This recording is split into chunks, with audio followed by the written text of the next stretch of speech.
देखिए, गंगा बेसिन में जितनी भी ग्लेशियर लेक्स हैं उसका एक एटलस यहाँ पे रिलीज किया गया है।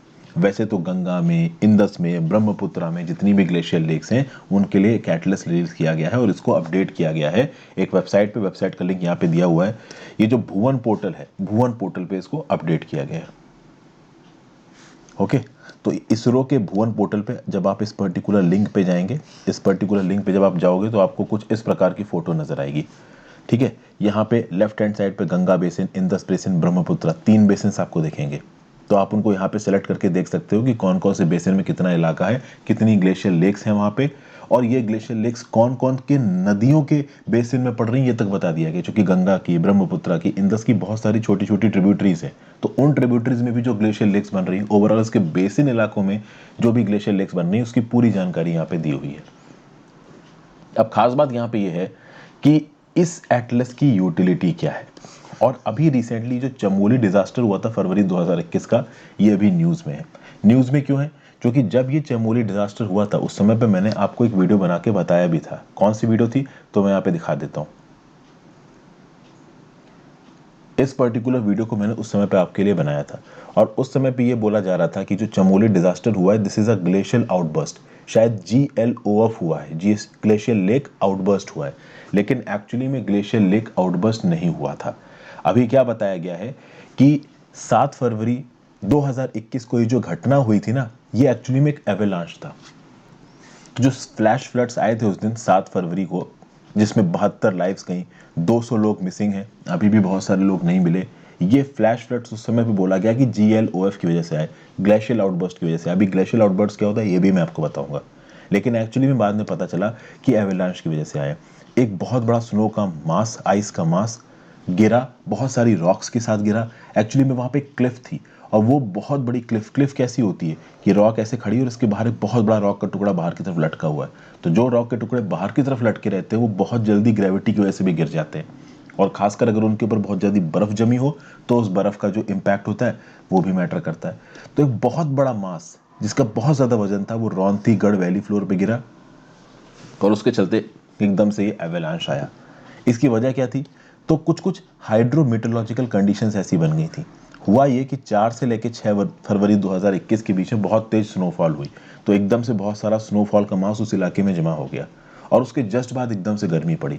तो 4 से लेकर 6 फरवरी में जो भी बर्फ वहां पे जमा हुई थी उस चट्टान के ऊपर, जो चट्टान वैसे ही बाहर की तरफ लटकी हुई है, एकदम से जब गर्म टेम्परेचर आया चट्टान पिघल गई। उस पिघलने के चलते वो रॉक भी टूट गया और एक रॉक एवेलांच लैंडस्लाइड हुई, जिसमें बहुत बड़ा बर्फ का मास और बहुत बड़ा रॉक का मास बहुत ऊंचाई से नीचे गिरा रौंथीगढ़ वैली फ्लोर में, और जो भी रास्ते में आया उसको बहा ले गया।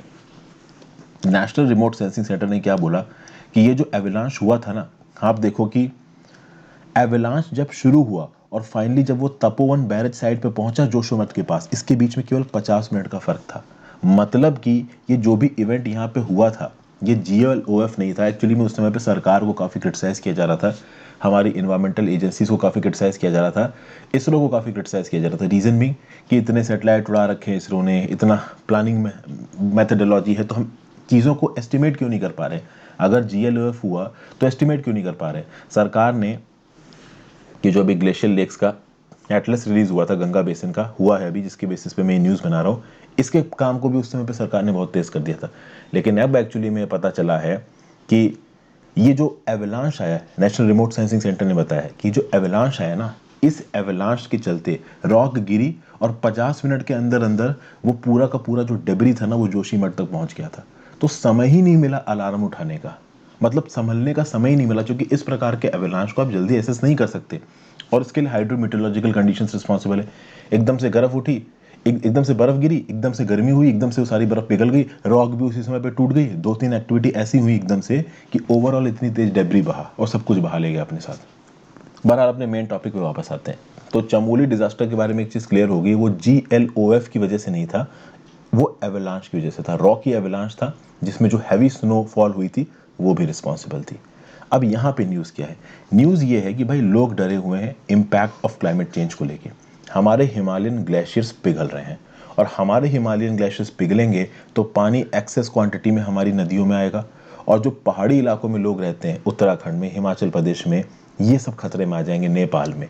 तो इसीलिए यहाँ पे मिनिस्ट्री ऑफ जल शक्ति ने एक अपडेटेड एटलस रिलीज किया है ग्लेशियर लेक का, जो कि गंगा रिवर बेसिन में है। और गंगा रिवर बेसिन में आपका नेपाल का भी इलाका आ जाता है, हल्का फुल्का चाइना का इलाका भी आ जाता है। ओके, तो अब यहाँ पे देखोगे कि मिनिस्ट्री ऑफ जल शक्ति का ये जो ग्लेशियर लेक्स का एटलस आया है, इसमें गंगा बेसिन में 4707 ग्लेशियर लेक्स को आइडेंटिफाई किया गया। अगर आप इस पूरे मैप को देखोगे तो गंगा बेसिन कुछ यहाँ से लेके यहाँ तक के बीच में आएगा। इससे ऊपर आपका इंदस बेसिन होगा, यहाँ गंगा बेसिन होगा, इधर ब्रह्मपुत्र बेसिन होगा। तो अब जितनी भी ग्लेशियर लेक्स हैं गंगा रिवर बेसिन में, ये हमको क्लियर कट यहाँ पे पता चल चुकी हैं। पिछले ही साल दिसंबर में ये जो ग्लेशियर लेक्स की इन्वेंट्री इंदस रिवर बेसिन के लिए भी बना दी गई थी, वो भी आपको इस पर्टिकुलर मैप में मिल जाएगी। ब्रह्मपुत्र रिवर बेसिन के लिए भी मिल जाएगी। तो ओवरऑल इस लेक की, इस एटलस की यूटिलिटी क्या है? यूटिलिटी ये है कि पहले से ये पता होगा कि ये लेक कहाँ पे है और कितनी क्वांटिटी में है, कितने बड़े इलाके में फैली हुई है। जैसे कि फॉर एग्जांपल इस लेक में केवल उन ग्लेशियर लेक्स को, वैसे तो देखिए ग्लेशियर लेक्स हजारों लाखों की तादाद में होगी, क्या सबको इंक्लूड करोगे? नहीं। ग्लेशियर लेक्स डाटाबेस में उन ग्लेशियर लेक्स को इंक्लूड किया गया है जिनका साइज 0.25 हेक्टेयर से ज़्यादा है। अभी क्लाइमेट इम्पैक्ट एनालिसिस को देखने के लिए ये ग्लेशियर लेक्स का साइज बढ़ रहा है या घट रहा है, इस चीज़ को ऑनलाइन एनालाइज करके हम समझ सकते हैं कि लोकल ज्योग्राफी इन इलाकों में कैसे काम कर रही है। देखिए, अगर किसी एक ग्लेशियर लेक का साइज बड़ा हो रहा है और एक ग्लेशियर लेक ऐसी बनती जो कि बहुत ज़्यादा बड़ी है, अभी बहुत बड़ी ग्लेशियर लेक अगर किसी दिन फटेगी, अगर उसका आउटबर्स्ट हुआ, तो वो डाउनस्ट्रीम रीजन्स में काफ़ी नुकसान पहुंचा सकती है। तो लगातार सैटेलाइट के थ्रू सर्वेलेंस करके इन ग्लेशियर लेक्स के साइज को मॉनिटर करके हम ये पता कर सकते हैं कि भाई किस जगह पे किस प्रकार के हमें पहले से ही रिस्ट्रिक्शंस या फिर कह लीजिए पहले से ही अरेंजमेंट्स करके रखने हैं कि कल की डेट में अगर कोई ग्लेशियर लेक आउटबर्स्ट होता है तो हम उसके लिए तैयार रहें। समझ गए? तो ये एटलस एक रेफरेंस डाटा की तरह काम करेगा कि आगे आने वाले फ्यूचर टाइम पीरियड्स में ये ग्लेशियर लेक का साइज कितना बढ़ रहा है, कितना कम हो रहा है, इसकी पीरियोडिक मॉनिटरिंग करके हम ये पता कर सकें कि भाई टेम्परेचर चेंजेस कैसे हो रहे हैं और एक पर्टिकुलर इलाके में कब डिजास्टर स्ट्राइक कर सकता है। कितनी नई इन्फॉर्मेशन, कितनी नई लेक्स बनेंगी, इसके लिए भी लगातार मॉनिटरिंग करनी पड़ेगी, सैटेलाइट डाटा रिलीज करते रहना पड़ेगा। तो बेसिकली ये जो ग्लेशियर लेक्स हैं, क्या क्या इन्फॉर्मेशन कवर की गई इस एटलस में? तो ये लेक्स किस प्रकार की हैं, हाइड्रोलॉजिकल, टोपोग्राफिकल और इसके साथ एसोसिएटेड ग्लेशियर्स कौन कौन से हैं, तो ये लेक्स कौन से ग्लेशियर्स के टॉप पे हैं, कौन से ग्लेशियर्स बगल में हैं, इन सब चीज़ों के बारे में लिखा हो। चूँकि देखिए बहुत सारी चीज़ों को एसोसिएट करना पड़ेगा। अगर एक ग्लेशियर लेक बगल में है और उसके बगल वाले ग्लेशियर फट जाता है, गिर जाता है और वो उस ग्लेशियर लेक में गिरता है, तो उसके चलते एकदम से बहुत ज़्यादा डेबरी, आइस डेबरी रिलीज होगा। ओके, तो ये जो एटलस है डिजास्टर मिटिगेशन प्लानिंग में भी इस्तेमाल होगा। ये जो ग्लेशियर लेक का एटलस है, ये आगे आने वाले समय में इन्वायरमेंटल इम्पैक्ट्स को एसेस करने में भी इसका इस्तेमाल होगा। ओके, तो बहुत सारे इसके फैसेट्स हैं। डिजास्टर मैनेजमेंट हो गया, इन्वायरमेंटल चेंजेस हो गया, हर चीज़ को यहाँ पे ये पर्टिकुलर एटलस एसेस करेगा आगे आने वाले समय में। अब खास बात यहाँ पे ये है कि इन ग्लेशियर लेक्स को बनाया कैसे गया? क्या हमारे इंजीनियर्स या फिर एनवायरमेंटलिस्ट वहाँ पे गए थे उन ग्लेशियर लेक्स को देखने के लिए? ऑब्वियस सी बात है, नहीं। इस लेक के एटलस को बनाया गया है through Resourcesat 2 satellite, LISS, linear imaging self scanning sensor 4 के थ्रू।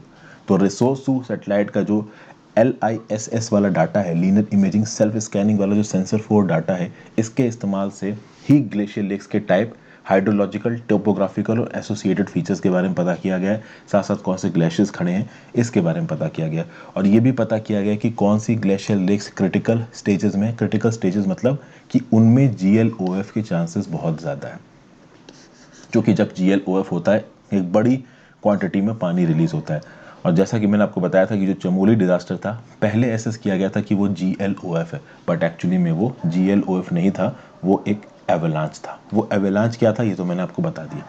अभी बात करते हैं कि भाई ग्लेशियल आउटबर्स्ट क्या होता है। तो देखिए क्या लिखा हुआ है, when glaciers break off the space underneath them develops into a glacial lake filled with water. The breaking off glacier lake is termed as glacier lake outburst flood. देखिए ग्लेशियर लेक्स की बनने की बहुत वजह होती है। मान लीजिए कोई बड़ा ग्लेशियर है, ये बड़े बड़े पहाड़, इनके ऊपर बर्फ जमी हुई है, किसी भी जगह पे किसी भी पर्टिकुलर इवेंट के चलते, कि मान लीजिए यहाँ पे बर्फ जमी थी ऊपर बहुत सारी बर्फ़ टूट गई, यहाँ पे एक हॉलो डिप्रेशन बन गया और उस हॉलो डिप्रेशन में पानी जमा हो गया, तो ग्लेशियर लेक बन गई। ऐसी बहुत सी ग्लेशियर लेक्स बनी हुई होती। टान लेक्स के बारे में मैंने आपको एनसीईआरटी में पढ़ाया है, कार्डेरा सुना होगा आपने। तो अब देखिए जीएलओएफ कब होता है? जीएलओएफ तब होता है, मान लीजिए कोई ग्लेशियर लेक है पहाड़ों के बीच में। अभी ये ग्लेशियर लेक में इतना पानी बह गया कि पानी ओवरफ्लो करने लगा, और ओवरफ्लो करने लगा तो उसने आसपास की बाउंड्री पे इम्पैक्ट मारा, और एकदम से इतना तेज इम्पैक्ट पड़ा कि पानी बहुत तेजी से बहने लगा, या बर्फ बहुत तेजी से आगे मूव करने लगी। बर्फ तो मूव उतनी तेजी से नहीं कर पाती, पानी ही मूव करता है। और खासकर ये जो ग्लेशियल आउटबर्स्ट है, पता है कब आएंगे? जब गर्मियों का सीजन आता है। क्योंकि सर्दियों के सीजन में तो पूरी बर्फ है, लेकिन गर्मियों का सीजन जब आएगा तब कहीं ना कहीं गर्मी लगेगी, और ग्लोबल वार्मिंग के चलते तो एक्सेसिव टेम्परेचर्स हैं, तो बहुत बड़ा बर्फ का मास पिघल के डाउन स्ट्रीम इलाकों में अगर बहते हुए चला गया तो उसको आप ग्लेशियर लेक आउटबर्स्ट बोलते हो। एक बात, ठीक है। तो या तो ग्लेशियल आउटबर्स्ट तब होगा जब पानी उस लेक के अपर लेवल को क्रॉस करके बाहर बहने लगेगा, या फिर पूरा का पूरा ग्लेशियल रिट्रीट हो जाए। अब ये ग्लेशियर रिट्रीट हो जाए, इसका क्या मतलब है? मतलब ये है कि देखिए दोस्तों, पानी पिघले मतलब बर्फ पिघले पानी में बदले। अब देखिए हर ग्लेशियर में ये एक प्रॉपर फिनोमिना है कि गर्मियों के समय पे या जब भी टेम्परेचर थोड़ा बढ़ता है, इन ग्लेशियर्स की बर्फ पानी में बदलती है, और वो कहीं ना कहीं रिक्यूपरेट भी हो जाती है। तो यहाँ पे स्नोफॉल होता है और नई बर्फ आ जाती है। तो ये बैलेंस में चलता रहता है प्रोसेस। बट ग्लोबल वार्मिंग के चलते आजकल ये देखा जा रहा है, खासकर हिमालयन ग्लेशियर्स में देखा जा रहा है, आल्प्स में भी देखा जा रहा है कि भाई ये जो बर्फ है ना, ग्लेशियर है ना, ये पिघल जाता है, ये पानी में बदल जाता है, उतनी स्नोफॉल होती नहीं है, तो जो ग्लेशियर है ना वो रिट्रीट करने लगता है। मैंने आपको टर्मिनल मोरेन का कंसेप्ट पढ़ाया है एनसीईआरटी में। अगर आपने यहाँ पे एनसीईआरटी क्लास 11th की मेरी ज्योग्राफी की चैप्टर 7 नहीं देखा है, जहाँ पे मैंने ग्लेशियर लैंडफॉर्म्स आपको पढ़ा रखा है, तो जो मैं अब आपको बताने वाला हूँ वो आप नहीं समझ पाओगे। एक चीज़ होती है टर्मिनल मोरेन। वैसे तो लैटरल मोरेन भी होता है, मीडियल मोरेन भी होता है, टर्मिनल मोरेन भी होता है। टर्मिनल मोरेन क्या होता है? ये एक एंड मोरेन है। It is a type of moraine that forms at the snout of a glacier, marking its maximum advance. At this point debris has accumulated by plucking and abrasion. मैं आपको समझा देता हूँ। देखिए यहाँ पे ग्लेशियर खत्म हो रहा है, ये बन गया आपका यहाँ पे टर्मिनल मोरेन। ये टर्मिनल मोरेन बना हुआ है, यहाँ पे ग्लेशियर खत्म हो रहा है। अब क्या है कि टर्मिनल मोरेन तक ग्लेशियर एक्सटेंड कर रहा था। अगर ये ग्लेशियर पीछे की तरफ खिसकने लगे, कब खिसकेगा? देखिए एक कन्वेयर बेल्ट की तरह चलता है ग्लेशियर। जब तक ग्लेशियर आइस के फॉर्म में है, आगे की आइस आगे बढ़ेगी तब पीछे की आइस आगे बढ़ेगी। ये अलग बात है कि वो ग्लेशियर अगर पानी में कन्वर्ट हो गया तो पानी तो फटाक से ऐसे बह जाएगा, जैसे यहाँ पे छोटी छोटी स्ट्रीम से बहता दिख रहा है। एकदम से पानी रिलीज हुआ तो पूरा कस के बह के निकलेगा। ग्लेशियर लेक आउटबर्स्ट में यही होता है कि यहाँ पे हो सकता है कि कोई ग्लेशियर लेक हो या कोई ग्लेशियर वो साथ में फट जाए, तो एकदम से बहुत सारा पानी यहाँ से रिलीज हो और कस के पानी यहाँ बहे। नॉर्मल कर केसेस में पानी यहाँ धीमे ही बहता है। तो टर्मिनल मोरेन्स जो होते हैं ना, वो ये बताते हैं कि कहाँ पे वो पर्टिकुलर ग्लेशियर खत्म हुआ। तो उस जगह से अगर ग्लेशियर पीछे की तरफ खिसकने लगा तो उसको आप ग्लेशियर रिट्रीट बोलोगे। क्यों? क्योंकि वो जो आइस है वो पानी में बदल रही है। वो पानी तो यहाँ पे आगे बह जाएगा, लेकिन ग्लेशियर पीछे की तरफ खिसेगा, और ये हमारे लिए अच्छी खबर नहीं है, क्योंकि आगे आने वाले समय में ग्लोबल वार्मिंग के चलते ग्लेशियर्स रिट्रीट करेंगे, और अगर ग्लेशियर्स रिट्रीट करेंगे तो कल की डेट में 20-25 साल 30 साल बाद हमारी जो गंगा नदी और जो बाकी नदी हैं जिनको ग्लेशियर से पानी मिलता है, इनमें पानी की कमी पड़ सकती है। और उसके साथ साथ जो इस प्रकार के इवेंट्स हैं कि फ्लड आ जाता है, आउटबर्स्ट फ्लड, की कोई लेक फट गई, उसके अगल बगल का ग्लेशियर फट गया और एकदम से बहुत सारा पानी बहता हुआ रहा, तो फ्लड तो कॉज करेगा ही, जान माल को तो नुकसान करेगा ही करेगा। और इस प्रकार के इवेंट्स के चलते आइस भी जल्दी पिघलेगी, तो हमारे ग्लेशियर्स भी रिट्रीट करेंगे, और ये दोनों फिनोमिना हमारे लिए अच्छे नहीं है। ये फ्लड्स आ रहे हैं तो हमारे लिए अच्छे नहीं है, ये जो ग्लेशियर्स रिट्रीट कर रहे हैं ये भी हमारे लिए अच्छे नहीं है। This is not environmentally sustainable, क्योंकि अगर ग्लेशियर्स का पानी खत्म हो गया तो सी लेवल राइज तो होगा ही होगा। उसके साथ साथ एक और चीज़ होगी कि भाई हमारी रिवर्स को पानी कहाँ से मिलेगा? हमारी रिवर्स को पानी तो इन्हीं ग्लेशियर से मिल रहा है ना। तो ये सारे के सारे फिनोमेना आपस में जुड़े हुए हैं। इस पर्टिकुलर फिगर को अगर आपको बहुत ढंग से समझना है ना, तो go to my NCERT 7th class geography book, sorry NCERT 11th class geography book, उसका चैप्टर 7 देखिए लैंडफॉर्म्स वाला, वहाँ पे आपको पता चल जाएगा। तो ये पर्टिकुलर न्यूज़ इसलिए भी इंपॉर्टेंट हो जाती है, Chamoli disaster was not a GLOF disaster, it was avalanche plus landslide, जिसकी वजह से फ्लैश फ्लड्स आ गए। एक बात।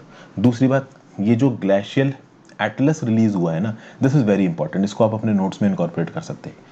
ये जो ग्लेशियल एटलस है, इसको किससे मैप किया गया है? तो Resourcesat two satellite linear imaging self scanning sensor 4 के through, LISS 4 Resourcesat two satellite data के थ्रू इसको मैप किया गया है। ये किसी प्रीलिम्स में आपसे प्रीलिम्स के एमसीक्यू में आपसे पूछा जा सकता है, इस बात को ज़रूर याद रखिएगा। या फिर ये पूछा जा सकता है कि जो रिसोर्स सैट 2 सैटेलाइट है ये क्या करती है। तो ऑब्वियस सी बात है, यहाँ पे आप देख सकते हो कि जियोलॉजिकल इन्फॉर्मेशन को निकालने के लिए सैटेलाइट का प्रयोग हो रहा है। अगर आप ऑफिशियल वेबसाइट पे जाके पढ़ोगे, इसरो पे जाके पढ़ोगे रिसोर्स सेट का काम, तो क्या काम नजर आएगा आपको? काम इसका नजर आएगा provide data with enhanced multi spectral and spatial coverage. तो ऑब्वियसली बात है, जियोलॉजिकल इन्फॉर्मेशन निकालना काम है रिसोर्स सेट 2 का, और वो यहाँ पे कर रहा है। इस एटलस के बारे में मैंने आपको बताई दिया कि सिस्टमैटिक ग्लेशियल लेक डाटाबेस, जिसके दो मेन ऑब्जेक्टिव्स हैं। पहला ऑब्जेक्टिव डिजास्टर के साथ लड़ना, और दूसरा ऑब्जेक्टिव समय के साथ साथ ये जो ग्लेशियर लेक्स हैं बड़ी हो रही हैं, छोटी हो रही हैं, इनको एसेस करके ये पता करना कि लोकल ज्योग्राफिकल कंडीशंस कैसी है, उस ग्लेशियर की हेल्थ कैसी है। तो आई होप आपको ये पर्टिकुलर न्यूज़ में थोड़ा सेंस लगाओ। Thank you for watching friends. ज़्यादा से ज़्यादा लोगों के साथ इस लेक्चर को शेयर करिए। Good bye.